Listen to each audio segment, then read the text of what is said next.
There are hundreds of Muslim scientists through the ages, each more impactful than another in many different disciplines. Some of them are more famous or recognized than others. Some won prizes and medals, while others are only known for their ideas and attempts. In this episode, we will cover some scientists from the past and recent times that are perhaps less famous but probably as important as any others because they have shaped the world we live in. Hey, do you want to see a film and TV streaming service amplifying Muslim stories and filmmakers? If so, you want to check out our sponsor, Ashab TV. Check the link in the description to find out more. Have you heard of Ibn al-Haytham, the inventor of the first camera? Ibn al-Haytham, born in Basra, laid the foundations for optical devices like cameras. The word camera itself comes from the Arabic qumrah, small dark room with only one tiny window. He wrote the Book of Optics, disproving the Greek theories of how the eye see. The Greeks said that sight occurred because of rays emanating from the eye itself. However, he rejected this and through a series of experiments showed that light traveled in straight lines and that we can see due to light reaching the eye from a source. He proved his theory through experimentation using dark chambers.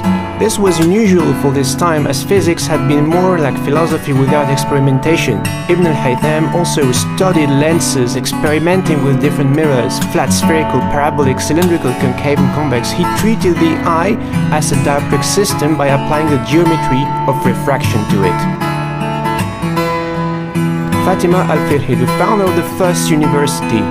Fatima al-Firhi, a merchant's daughter, established in the year 859 the Qarawiyyin Mosque, the first university in the world in Fez, in Morocco. Fatima was born around 800 AD in the town of Kairouan in present-day Tunisia. Her family was part of a large migration to Fez from Kairouan. She and her sister Maryam were well educated and studied the Islamic jurisprudence and the Hadith. Although her family did not start out wealthy, her father, Muhammad al-Firhi, became a successful merchant. When he died, his wealth was inherited by Fatima and her sister Maryam. Al-Firhi was married, but both her husband and father died shortly after the wedding. Fatima used the money inherited from her father to build Al-Qarawiyyin Mosque, named after the immigrants from her hometown of Kairouan. The construction project was supervised by Fatima herself. The mosque took 18 years to build. Although it started out as mosque, it will soon become a place for the study of various disciplines. Abbas ibn Firnas, who performed the very first flight. Abbas ibn Firnas was an Andalusi inventor, astronomer, physician, chemist, engineer, musician, and Arabic language poet. He devised the means of manufacturing colorless glass, invented various glass planispheres, made corrective lenses, simulated the motion of the planets and the stars. One day, he covered himself with feathers, attached to a couple of wings to his body, and getting on a height, flung himself down into the air, but hurt his back during the landing. The Baghdad International Airport has a statue of him, and a crater on the moon has been named after him. Al-Idrisi, the first world map. Abu Abdullah Muhammad al-Idrisi, born in Ceuta in Spain, was a geographer, cartographer, and Egyptologist who, for some time, lived in Palermo in Sicily. He created the Tabula Rogeriana, one of the most advanced medieval world maps. The Tabula Rogeriana was drawn for the Norman king Roger II of Sicily. It took 15 years to complete.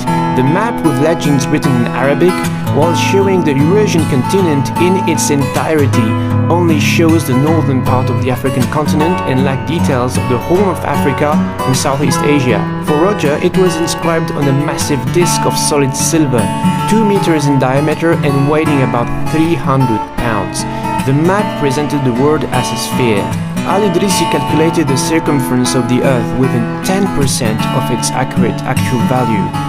His descriptions of many parts of the Earth are still valid and were almost as accurate as modern maps. For 3 centuries, geographers copied his maps without alteration. The Banu Musa brothers, the invention of the first automatic and programmable machine. The brothers Jafar, Ahmed and Al-Hassan ibn Musa ibn Shakir were born around 800 in Baghdad. The Banu Musa brothers were engineers and among the first group of mathematicians to carry forward the mathematical developments begun by the ancient Greeks. Their book of ingenious devices, published in 850, was large illustrated work on mechanical devices that included automatic devices. They've devised an automatic flute player, which is considered as the first working example of a programmable machine. Steam was used to create the flute sounds, which could be adjusted by the user to enable different tunes. The brothers went on to develop a host of ingenious devices, including mechanical grabbers, lamps and fountains. Among special mentions we found Hulusi Behçet, a dermatologist from Turkey who discovered a previously unknown disease of inflamed blood vessels, now known as the Behçet disease. Farouk Albaz, an Egyptian geologist who participated in the Apollo program. Muhammad Abdus Salam from Pakistan, who won the 1979 Nobel Prize in Physics. Ahmed Zewail, an Egyptian-American professor who won the Nobel Prize in 1999 for his analysis of chemical reactions.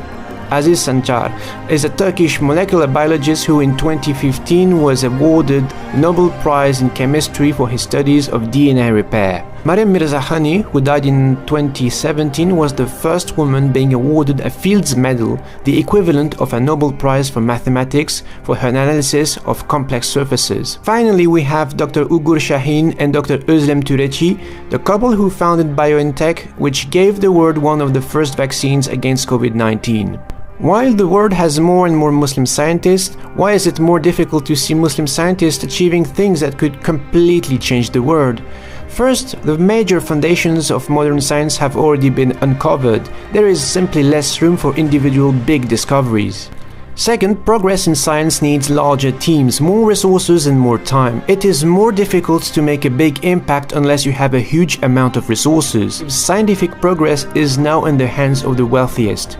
Third, as a consequence, people who shape the world are more businessmen and politicians. The question is, at what cost? 4. People will realize that the biggest challenges are not only technological but human and social. To control the excesses of artificial intelligence or human augmentations, one needs philosophers and anthropologists. To ensure that people who live on Mars make a good society, one needs sociologists and psychologists. To create better systems of governance, one needs political scientists and historians.